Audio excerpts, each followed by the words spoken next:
Assalamualaikum warahmatullahi wabarakatuh. Perkenalkan, nama saya Sandy Villa Putri, NIM 2019 14366 dari kelas 2R. Di sini saya akan menjelaskan pemahaman saya tentang materi yang Ibu jelaskan dari topik 1 hingga topik 7, di mana topik 1 membahas tentang hakikat dan ruang lingkup IAD. Hakikat IAD, pengertian IAD adalah sebuah ilmu yang mengkaji tentang gejala alam semesta. Dapat dikatakan bahwa IAD merupakan konsep awal terbentuknya IPA dan semua turunannya seperti kimia, biologi, dan fisika. Dan IAD bersifat relatif dan dapat berubah sesuai dengan peradaban manusia. Yang kedua, ruang lingkup IAD. Ruang lingkup IAD meliputi satu fisika atau physics, yang kedua kimia atau chemistry, yang ketiga biologi atau biologi science. Dan biologi meliputi satu botani, yaitu sebuah ilmu yang mempelajari tentang tumbuhan, yang kedua zoologi, ilmu yang mempelajari tentang hewan, yang ketiga morfologi, ilmu yang mempelajari tentang struktur luar makhluk hidup. Dan di topik kedua, memahami alam pikiran manusia dan perkembangannya. Nah, hakikat dari topik kedua yaitu satu, makhluk yang memiliki tenaga dalam menggerakkan hidupnya untuk memenuhi kebutuhannya. Yang kedua, individu yang bertanggung jawab dan memiliki sifat rasional. Yang ketiga, mampu mengarahkan dirinya ke arah yang lebih baik. Yang keempat, dan lain-lain.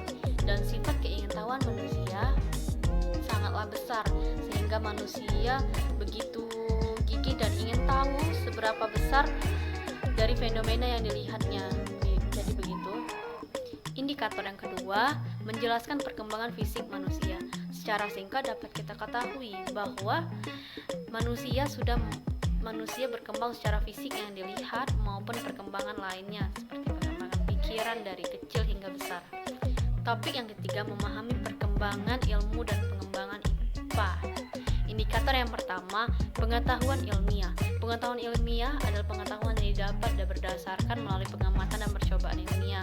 Dan pengetahuan non ilmiah adalah pengetahuan yang kita dapat tanpa metode ilmiah, melakukan metode ilmiah. Yang kedua, 4 syarat pengetahuan ilmiah. Yang satu, sistematis. Yang kedua, logis.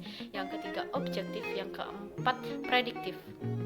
Yang ketiga, indikator yang ketiga, langkah-langkah metode ilmiah. Yang satu, penyusun perumusan masalah. Yang kedua, menyusun kerangka teori. Yang ketiga, merumuskan teori.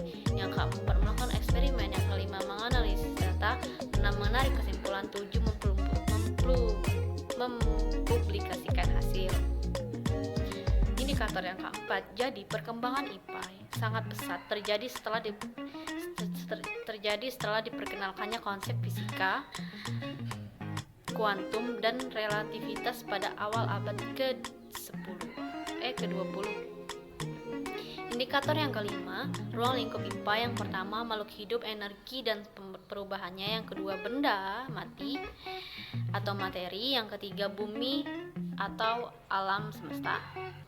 Dan selanjutnya topik 5, 6, dapat memahami bumi sebagai bagian dari tata surya dan alam semesta.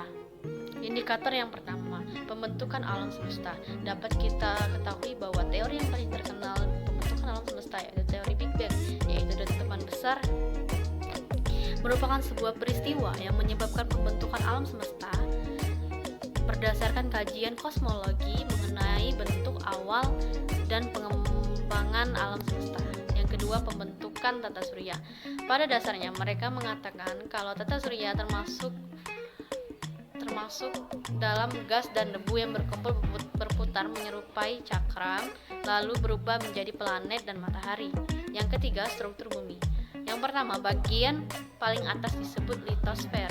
Yang kedua, bagian bawahnya astenosfer atau mantle. Yang ketiga, paling bawah adalah kerak bumi. Topik 7, dapat memahami keanekaragaman makhluk hidup dan persebarannya. Indikator yang pertama, dapat mengemukakan hubungan biosfer dan makhluk hidup atau MH. Biosfer disebut sebagai lapisan kehidupan di bumi, tempat di mana makhluk hidup tinggal dan melangsungkan kegiatannya.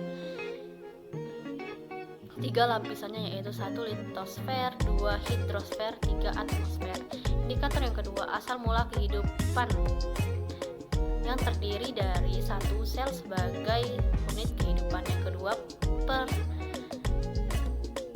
Yang kedua, pembelahan. Ketiga, teori asal-usul terjadi makhluk hidup.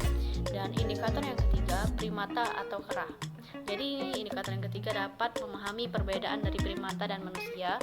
Primata, ciri-cirinya: satu, rongga mata besar dan menghadap ke depan. Yang kedua, tubuh ditutupi oleh rambut. Yang ketiga, memiliki celah gigi. 4, omnivor. 5, kaki besar berjari 5. Dan ciri-ciri manusia: terdapat protoplasma, mempunyai bentuk dan ukuran dan lain-lain, melakukan aktivitas seperti makan dan tidur sebagainya. Indikator yang keempat, keanekaragaman makhluk hidup. 1, penyebab yang disebabkan dari proses evolusi. Yang kedua, klasifikasi makhluk hidup. Baiklah, terima kasih. Wassalamualaikum warahmatullahi wabarakatuh.